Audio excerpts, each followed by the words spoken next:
তো বন্ধুরা তোমরা কি দেখতে পাচ্ছ আর এই গাছগুলোকে কি চিনতে পারছো? এটাই কিন্তু গ্রামের সেই বিখ্যাত পাট ক্ষেত। আর পাট খেতে কি হয় তোমরা কিন্তু অবশ্যই কমেন্ট করে জানাও। আরে বাস, গ্রামের মাঝে এত সুন্দর জায়গা আর এত সুন্দর প্রকৃতি পরিবেশ, কোথায় কোথায় এই জায়গাটা কোথায় দেখতে গেলে কিন্তু জানতে হবে বন্ধুরা, তাই সাথে থাকো, দেখতে থাকো।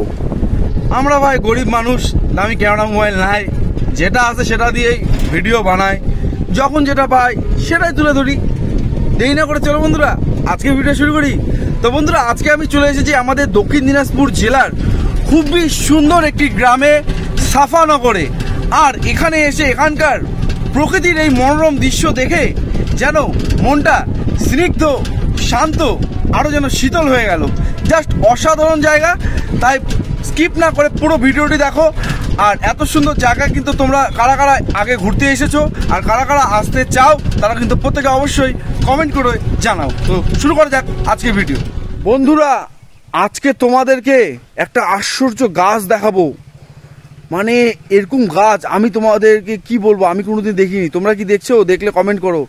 দেখো কি সুন্দর একটা অসাধারণ গাছ। দেখো বন্ধুরা, গাছ আমরা সাধারণত চিনে থাকি যে গাছটা বড় হয়ে মনে করো উপরের দিকে দুটো একবারে বড় বড় হয়ে উঠেছে, কিন্তু এখানে দেখো একবারে 2, 4, 5, মানে আশ্চর্য এক গাছ, জাস্ট অসাধারণ। আর এই চারিপাশের ভিউটা দেখো, উফ, জাস্ট দারুণ দারুণ।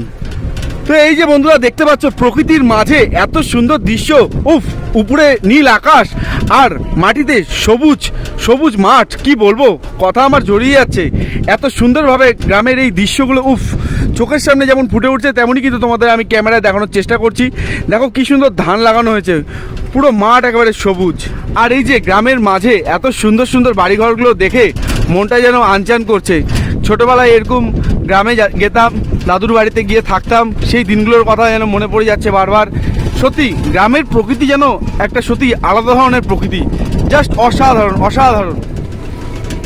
আর এইখানে দেখো একটি বাবু কিন্তু রাস্তার ধারে বসে আছে, মনটন হয়তো খারাপ।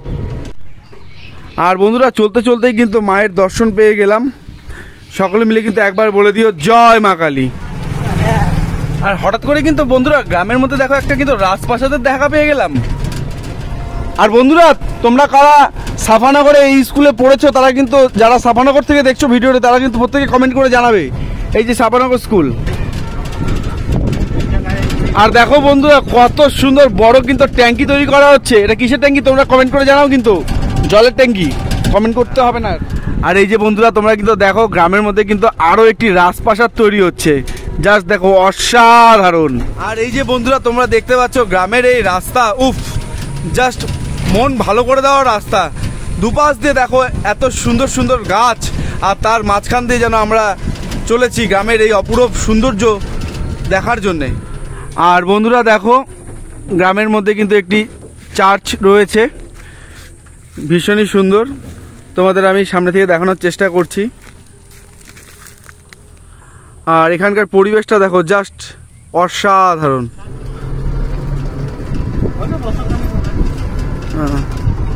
তো এই যে বন্ধুরা আজকের এই ভিডিওটা একটা ইনফরমেশন দিয়ে দিলাম। এই যে গাছটা দেখতে পাচ্ছ গ্রামগঞ্জের ধারে অনেকেই হয়তো দেখে থাকো কিংবা দেখেছো, তো এই গাছে নাকি একটা ফল আছে। আর এই যে ফলটা তোমরা দেখতে পাচ্ছ, আমি একটা নেওয়ার চেষ্টা করলাম। আর এটার যে উপকারিতা সেটা কিন্তু আমার বন্ধু খুব ভালো জানে, সে কিন্তু একটু বলবে তোমাদেরকে। এই যে একটা ফল দেখতে পাচ্ছ, এটা শুধু একটা জংলি ফল না, দেখতে গেলে জংলি, কিন্তু এর উপকারিতা অনেক। এই ফলটা পাকা খেলে ডায়াবেটিসের পক্ষে খুব উপকারী। যাদের ডায়াবেটিস রোগ আছে এই ফলটা প্রত্যেক সপ্তাহে খেলে আশা করি ডায়াবেটিস অনেকটা কমে যায়। তো বন্ধুরা তোমরা কিন্তু একটা সুন্দর ইনফরমেশন পেয়ে গেলে। আর আমার এই বন্ধুর জন্য কিন্তু এত সুন্দর একটা ইনফরমেশন দিল, তার জন্য কিন্তু একটা লাইক করে দিবে আর একটা কিন্তু কমেন্ট করে দিবে।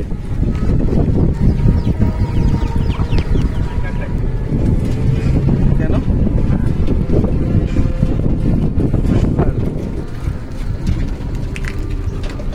ও বন্ধুরা দেখো জাস্ট মুগ্ধ করা পরিবেশ, শরতের সেই মেঘের বেলা যেন দেখতে পেলাম আজ এই সাফানগরে এসে।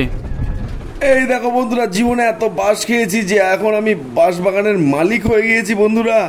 আর এদিকটাতে দেখো, ও হো পুকুর ঘাটটা দেখো, জাস্ট অসাধারণ বন্ধুরা। ও হো হো, কালার দেখো, আর এই যে দেখো পুকুরের পাশে কিন্তু ওহো বিউটি অফ কুইন বসে আছে যাকে বলে, জাস্ট অসাধারণ। তো বন্ধুরা তোমরা কিন্তু আমাদের বালুরঘাটের আত্রাই নদী দেখেছো। আত্রাই নদী একটাই, মানে আমি বলতে যাচ্ছি যে তোমরা কিন্তু আমাদের বালুরঘাটে আত্রাই নদীকে দেখেছো, কিন্তু তোমরা কি জানো কিংবা জানতে সাফানগরেও কিন্তু আমাদের আত্রাই নদী, এই নদীটি কিন্তু বয়ে গিয়ে আমাদের বালুরঘাটের মধ্যে দিয়ে হয়ে কিন্তু বাংলাদেশে গিয়েছে। আর গুরুত্বপূর্ণ তথ্য, নদীটা তোমরা দেখো ঠিক এই পাশ থেকে ঠিক এদিকটা কিন্তু আবার বাংলাদেশ, মানে বুঝতে পারলে আত্রাই নদীর গতিপথটা বাংলাদেশ থেকে এসে সাফানগর হয়ে বালুরঘাটে গিয়ে ডাঙ্গি হয়ে আবার বাংলাদেশে চলে যাচ্ছে। জাস্ট একটা অসাধারণ ব্যাপার কিন্তু তোমাদের সাথে শেয়ার করলাম আজকে। তো বন্ধুরা এই যে বাংলাদেশ থেকে সদ্য বয়ে আসা আমাদের এই আত্রাই নদী, এই স্নিগ্ধ জলে মুখ ধুয়ে কতটা যে শান্তি তোমাদের বলে বোঝাতে পারবো না। আমাদের বালুরঘাটবাসীর কাছে তো আত্রাই আমাদের জীবনদায়ী নদী। এই আত্রাই নদীকে এই সাফানগরে এসে পাবো সত্যি ভাবতে পারিনি, জাস্ট অসাধারণ। আর সদ্য কিন্তু বাংলাদেশ থেকে বয়ে কিন্তু এসেছে এই নদী। সদ্য বয়ে আসা বাংলাদেশ থেকে আত্রাই নদী এই জলে মুখ ধুয়ে শরীর আত্মা মন যেন পুরো শান্তি হয়ে গেল বন্ধুরা। তো বন্ধুরা তোমরা কি দেখতে পাচ্ছ, আর এই গাছগুলোকে কি চিনতে পারছো? এটাই কিন্তু গ্রামের সেই বিখ্যাত পাট ক্ষেত। আর পাট খেতে কি হয় তোমরা কিন্তু অবশ্যই কমেন্ট করে জানাও।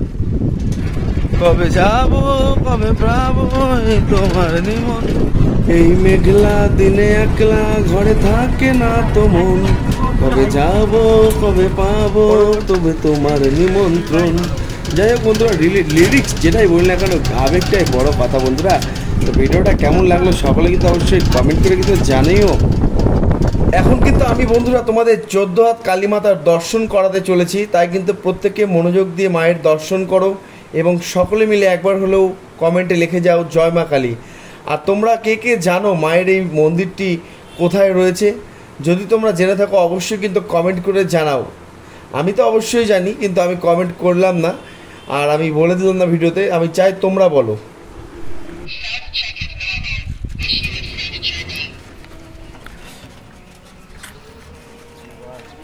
জাস্ট অসাধারণ, পুরো রসালো আর মিষ্টি তো মধুর মতন একেবারে। দেখো বন্ধুরা গ্রাম থেকে কিন্তু একেবারে গাছ থেকে গাছ পাকা আম পেড়ে নিয়েছে আমার এই বন্ধু, এখন খেয়ে জানাবে কেমন স্বাদ। কেমন? ওয়াও, জাস্ট ওয়াও, রসালো নাকি?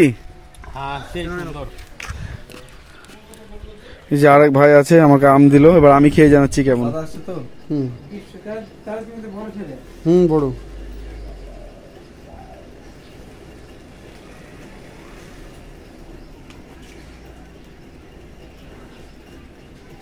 মেশিনটা এখানে দেখা কেমন ক্যামেরাম্যান রে, দেখালে হবে? বিপি উঠছে এদিকে, চলে যাচ্ছে 90, 113।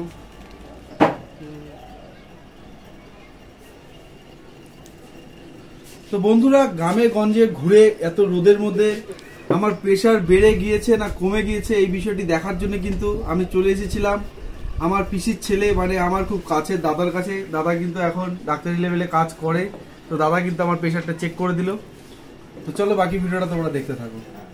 তো এখন কিন্তু বন্ধুরা পুরো একটা ফজিলি আম পেড়ে নিয়েছি, আর এই আমটার ওজন ছিল কিন্তু 5 কেজি। আর তারপরে চলে গিয়েছিলাম এই ভাইয়ের বাড়িতে, আর ভাই কিন্তু লেবু দিবে বলেছিল, আর এদিকে কিন্তু অনেক কাঁঠালও রয়েছে আর কাঁঠালও দিবে বলেছিল। আর কাঁঠাল যদিও নেইনি, কারণ এটা ভাইয়ের বাড়ি ছিল না, ভাইয়ের পাশের বাড়ি ছিল, সেই জন্য কাঁঠাল নিইনি। কিন্তু ভাই কিন্তু অনেক লেবু দিয়েছিল, আর ভাই কিন্তু লেবু পাড়তে ব্যস্ত ছিল। দেখো প্রচুর লেবু কিন্তু ভাই পেড়েছে। তো এই যে বন্ধুরা দেখো ভাই কিন্তু আমার জন্য কষ্ট করে লেবু পেড়ে আনলো, আর এই যে দেখো কতগুলো লেবু দিয়েছে, হাতে ধরছে না, দেখছো ভাই কিন্তু পুরো জিম করা বডি।